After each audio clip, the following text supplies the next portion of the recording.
Yeah, it's recording. Okay, right, I'm going to take my coat off to get more comfortable. This is nice, isn't it? We're in a very old pub called The Ship. Yeah. And they used to say it was frequented by Sir Walter Raleigh or Francis Drake or one of those mythological characters Yeah, or maybe both of them. at the same time. It's probably not true of either. It's all hearsay. I mean, maybe they did. This pub's been here a long time. It's been here since the Elizabethan times. Something like that. Around then. So, maybe. But also there were lots of pubs around the sort of quay, weren't there? They were. So when you think he would have boarded the quay, they probably wouldn't have strayed much further than that. They probably would have made it to one pub and then got massively drunk and then passed out. But Francis Drake wasn't from around here. No. He was from a farm in North Devon or something. He was, but he would have got to Exeter by boat. They would have got off the boat, they would have gone to a pub on the quay, they would have drunk heavily there, they would have passed out there, the next morning they would have got up and thought, we better get back on the fucking boat. Yeah. So I don't think they would have got any further into Exeter if they were just travelling. What's the bus that comes up the... They might have got the X57 or perhaps the T. Apparently it was a Victorian man that owned a shop around here that made it all up, and he brought tourists to come and... It's good tourism. It's a good story. Yeah. You can just get an old barn, you can convert it and say it's the oldest pub in this local area. Yeah. If it looks old. Yeah, people will come along. It's quite easy to make things look old, isn't it? Yeah. Do you think it's harder to make old things look new than it is to make new things look old? I don't know. I mean, I'm looking at the beams here. I'm looking at the beams. Staring directly into them. Some of them look old, but some of them look like they've come from IKEA. I was going to say that. I was going to say like a piece of wood that's been shaped. That you've gone to one of the big industrial warehouses and asked to be cut. Yeah. Yeah. Can you make this look sort of shabby chic? Yeah. Old? Can you lacquer it with I don't know, sort of. Is it Steptoe and Son where they're shooting old guns into the wood to make it look old? Yeah. Actually, there's a bit of shrapnel. There are a few rusty nails up here. Yeah. I believe you can buy rusty nails on the internet to make these look old. I can see one there. Look, you be careful because that's a health and safety hazard. Sounds like a member of a southern heavy rock band. Who does? What does? Rusty Nails. Yeah, Rusty Nails. Goes to Sir Francis Drake. Pushes people down the stairs when they've had a few drinks. Is that something he did when he was alive? Yeah, apparently he had a sword and everything. He was the greatest sort of pirate admiral person. Queen Elizabeth. Why would you do that if you were an apparition? It's bored, I guess. Yeah. To be honest, you probably... You come back from heaven or hell. Yeah. Or what's the place in particular? Purgatory. Coventry. Yeah. Push people down the stairs. Yeah. Well, he's a dickhead then, wasn't he? That's where we end this here. That's it. Although we have just been, speaking of historic Exeter, we've just been for a little look around the Telstar. So the Telstar is a B&B that exists in Exeter. I've always looked at the name, the signpost, and thought... Joe Meek. It looks obviously the Telstar itself as well. It looks incredibly 60s, like a time capsule.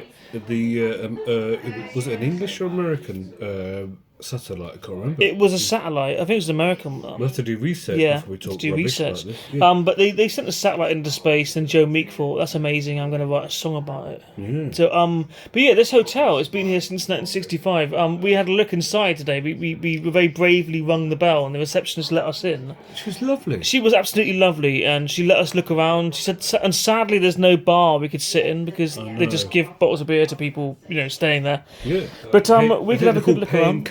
Paying customers, that's right. Yes. But we had a good look around. There's a signed poster for the Joe Meek film Telstar, signed by all the people. And the director of the film stayed there while he was making it because he couldn't believe there was a place called the Telstar. There are cinema seats upstairs. Yeah. Amazing. And the bathroom looked amazing. So anyone listening, go there and stay there. Yeah, go and stay in the Telstar. But yeah, there's some interesting places next. You've got to look around. Like get off the yuppie high streets of all the bland sort of John Lewis and all those typical shops. Get off that and go around the back streets and find the interesting places. The ship is very well hidden. It is. It's lovely. Because obviously it's right next to the Royal Clarence, which was the oldest hotel in the world. No, in England. It was the first hotel in.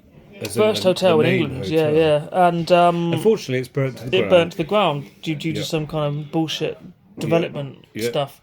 We won't go into too much detail on that. It also took an amazing. We don't know the ins and outs really. No. It also took with it an amazing pub. I think it had too many ins and outs. Too many ins and outs. Yeah, not enough fire exits. All made of wood. Yeah. It took with it an amazing pub next door called the Well House, and that had a well down below it. You go into the basement, you'll find an old well and a skeleton. I hope that skeleton hasn't died because of the fire. I hope it's all right. But the ship, luckily, is still here, but you won't find it. You have to go down a tiny little alleyway next to a building site to find it. I love the thought of all these Elizabethan sailors hanging out, getting drunk in these places because they all had swords. They did. And if you go into a fight now in a pub, what do? Punch people or something? Well, you probably wouldn't stab them with a sword because that could end up in legal trouble, couldn't it? In the old days, but they did. They would have. And they would have killed someone, cut their head off, and they said, right, that's it, you're barred for life. And then 2 weeks later, they go, no, you're all right, come. Pubs had Shanghaiing anyway. People would go in there and knock people over the head when they're drunk, and then they'd wake up on a boat. And you now work for Her Majesty's Royal Navy. That's how that is. They had flagons with glass bottoms, so you could see the coin, and they put a 2p in a Christmas pudding or something. No, I don't know. Well, all these turbo health hazard things. Yeah. And you wake up on a boat. Imagine that you were in here, you're sat in the ship having a drink one night, and the next thing you get a clout in the back of the head, and you wake up and you're on a boat in the middle of the ocean, and you're now a member of Her Royal Majesty's Navy, or Majesty, him or her, I don't know. But that's how it went back then, wasn't it? It was. That's how they recruited people. I think they should bring that back. Bring that back, yeah. They should. Right. Have we exhausted? We have exhausted it. Anyway, tune in for another one of these.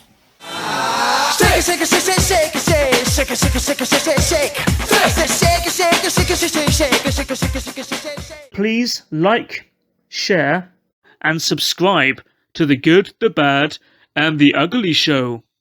Because there's no room left in hell.